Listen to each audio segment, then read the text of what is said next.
Les Coups de la vie, donc, c'est une série de 105 épisodes de 26 minutes. Et donc, à l'intérieur, nous avons 21 histoires et chaque histoire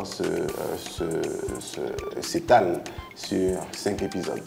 Voilà, c'est un peu ça. Et Les Coups de la vie traite de tout ce qui arrive dans la vie des gens. Donc, des coups durs qui arrivent, des choses qui arrivent et puis on se dit « Ah, c'est à moi seul que ça peut arriver. Non, ça n'arrive pas aux autres. » Des histoires vécues. Donc de vraies histoires, c'est sur une base d'histoires vécues, d'histoires africaines, d'histoires de chez nous, d'histoires vécues par des gens de Côte d'Ivoire ou d'ailleurs. Et c'est ces histoires-là qui sont pour la plupart du temps dramatiques qu'on essaie de mettre à l'écran à travers Les Coups de la vie. Beaucoup de thématiques, l'adultère, le fétichisme, la malhonnêteté, les faux coups, voilà, c'est l'inceste, voilà, c'est toutes ces choses-là qu'on essaie d'aborder, tous ces problèmes qui minent la société, des choses qui sont atroces que les gens vivent et qui passent sous silence.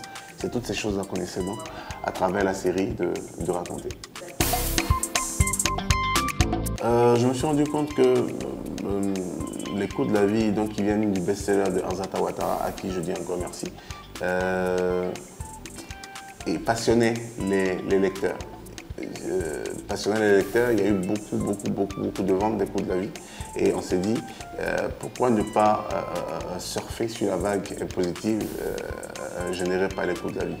Donc on a voulu essayer de prendre parmi la multitude d'histoires qui existent dans les sites comme Les Coups de la vie, on a voulu essayer de prendre 21 histoires, de les réhabiller. D'accord, de refaire carrément tout ce qui était scénario, de garder l'essence des histoires, mais d'y ajouter certaines choses pour pouvoir en faire Les Coups de la vie série télévisée. Donc c'est un peu ça, on a voulu essayer de donner vie à ce qui était écrit et qui était seulement dans un recueil de nouvelles. Les productions sur lesquelles je suis réalisateur, je ne touche pas à la production. Il y a des gens qui s'occupent de tout ce qui est de la production. On ne me parle pas de la production. On m'en parle avant de commencer mon travail de réalisateur. Et dès que je commence, dès mon premier jour de clap jusqu'à la fin de mon dernier clap, personne ne me parle de production. On est assez carré dedans. J'ai un directeur de production qui s'occupe de tout. S'il a des choses à me demander, c'est avant que je ne commence. Quand j'entre dans la peau du réalisateur, je n'en ressors qu'à la fin. C'est comme également quand j'entre dans la peau d'acteur. Quand j'entre dans la peau d'acteur, on ne me parle pas d'autre chose, je suis concentré sur mon scénario et donc je ne fais pas sur le même projet deux choses à la fois. Quand je vous ai dit que c'est plusieurs histoires, j'ai 21 histoires et donc quand par exemple dans une histoire je suis acteur à fond. J'obéis exactement au réalisateur qui est là. Il me dit, je me mets à gauche, je me mets à gauche. Il me dit, tu te mets à droite, je me mets à droite. Exactement.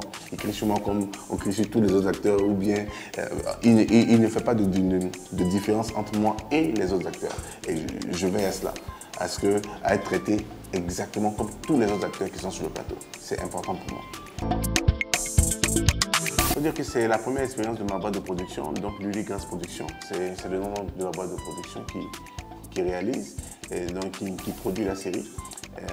On a voulu, il faut dire que c'est depuis 2011 qu'on a commencé à travailler sur Les Coups de la vie et c'est le premier projet qui nous a attirés. C'est vrai que sous la main on a un long métrage à faire, mais on a voulu commencer par une série parce que le modèle économique qui nous est donné de voir aujourd'hui, mieux vaut aller d'abord en série pour avoir une certaine assise en termes de maison de production avant de partir maintenant dans tout ce qui est long métrage.